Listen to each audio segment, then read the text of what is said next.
Ladies and gentlemen, let's bring Roman Spinale to the stage. Thank you very much. Wow, it is so great to be here. What an honor. This is phenomenal. I feel like you guys are confused. I don't look like a comedian. I look like someone Google sent down here to tell you to keep the noise down or something. We got a lot of coding to do upstairs. Come on. You only got 10 more years of this. Now, I'm very happy to be here. This is great. As Robert said, my name is Roman Spinale. In fact, my full name is Roman Constantino Spinale. My family is Italian, as you may have guessed. But what you probably wouldn't guess is that I'm actually also 1/4 Mexican. It's true. But I think when people look at me and they hear my name, they probably think Italian. That's culturally how I was raised. I'm really just sort of like Mexican on paper. And luckily that paper was my college application. So yeah, I was like, yeah, La Rosa, Selena, never forget, that was us.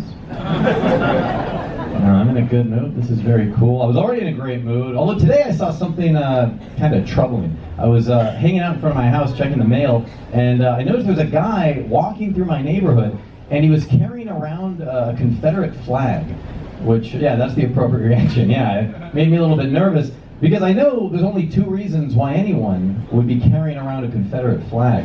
Either they are a racist, or they are a Civil War reenactor. Like, that's it. Those are two options. Frankly, I don't even know which is worse.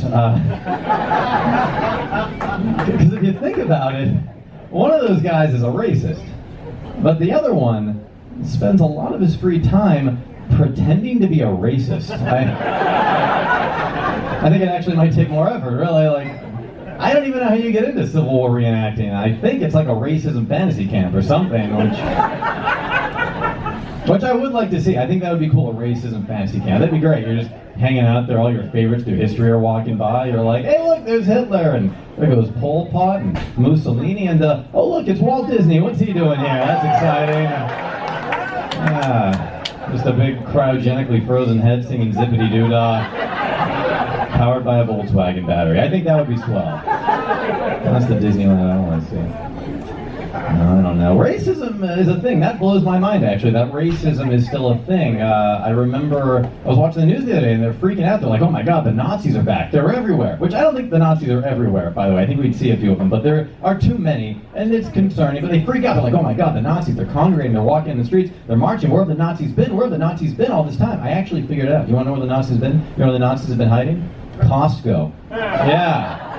Yeah, you know what I'm talking about. You try getting samples. You know how that goes. It's, and I don't want to say full Nazi. That's a bit much. But there is like a certain kind of like SS, sort of Gestapo vibe that sort of permeates throughout the store. Not even so much when you're shopping. Like, you can shop Costco all you want. That's fine. It's when you have to leave. The Nazis are waiting. You know? Like, you can shop Costco, it's great. But I realize this, you can't actually leave the store. Like, you can't physically get your cart through the gates of Costco without first encountering this guy. He's usually got a pen, and he's like, oh, thank you for coming to Costco. May I see your papers? Oh no, I'm sure everything is in order. If I could just see your papers. I just need to see.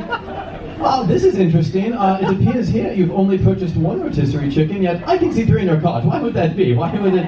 Then he looks at it again, he's like, oh, never mind, I see. They did not check them together. The other 2 are at the bottom of the seat. Okay, wunderbar, smiley face, you're free to go, bye-bye. It's a good guy, his name's Klaus. He's just doing his job, yeah. Someone just applauded that was interesting. Yeah. It was a test, you failed. Now this is cool. I'm in a good mood though. I'm so happy to be in San Francisco. I was born here, I'm originally from here, my family's from here. I love the city. Yeah, get excited. This is, and in fact, I love being in the Bay Area. In fact, over the weekend actually, my girlfriend and I have a girlfriend for this next joke, and yeah, just don't need to freak out when I'm single at the end of the act. But it's going great for the next 2 jokes. But over the weekend, we were actually here. We were in the Bay Area, just taking some of the sights, did some fun things, saw a lot of cool stuff.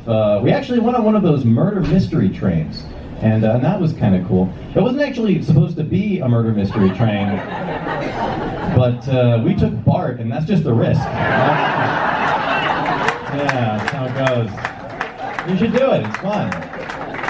It's like a fun game of Clue. We're trying to solve it. We're like, who's the murderer? Who killed the guy? Who killed the guy? What killed him? It turns out heroin. That's what it was all along. I kicked the syringe out at the next stop right before Fruitvale. I couldn't believe it myself. It was amazing. Open and shut case.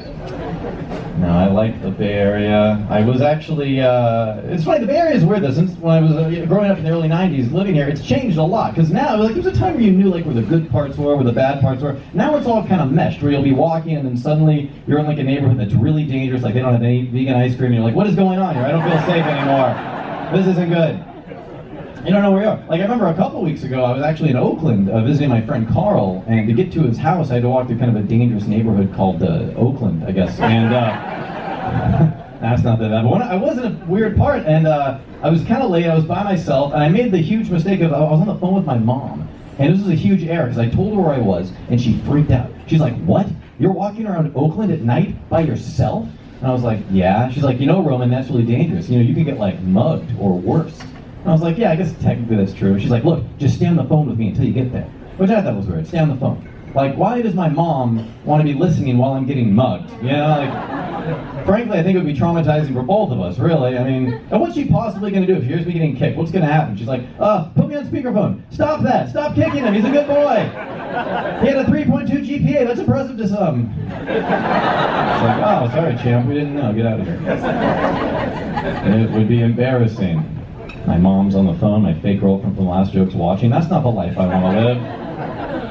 I'm not good at dating either. I know every comedian says that, but it's true. I was thinking about it. I'm really not. The stats will prove it. It occurs to me, it's kind of sad. My longest lasting relationship is actually the fake girlfriend from my act, so that's not encouraging. And that's not even true, because there was like a 2-week period where she was actually dating a guy from one of my jokes. And I was like, how could you? And it was the Nazi from Costco. I was like, why would you do that to me?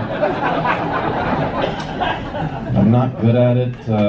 I remember a couple of weeks ago, though, I actually did go on a first date, and a very nice girl, very, very sweet. We really connected, really clicked, and it went great. And at the end of the night, I walked into her car, and I was like, hey, this was so much fun. I loved being with you. I would love to see you again sometime. And she was like, hey, I feel the exact same way, and you know what? Our night doesn't have to end here. I was like, oh, fantastic, that's great. Do you live close by? Are you in the area? And that's when she was like, you know what? I probably should have mentioned this earlier. We really shouldn't go back to my place because I actually have a kid and she goes to bed pretty early. And I was like, oh, that's cool, maybe next time. And then she was like, but do you live close by? Can we maybe go back to your place? And that's when I had to be like, you know what, I probably should have mentioned this too. We really can't go back to my house because I actually have parents. And yeah, they go to sleep pretty early as well, actually. It would be a disaster. We cannot wake up. My daddy pays my phone bill. No texting for 2 weeks. Hey guys, my name is Roman Spinale. Thank you so much. This is phenomenal. Enjoy the rest of the night.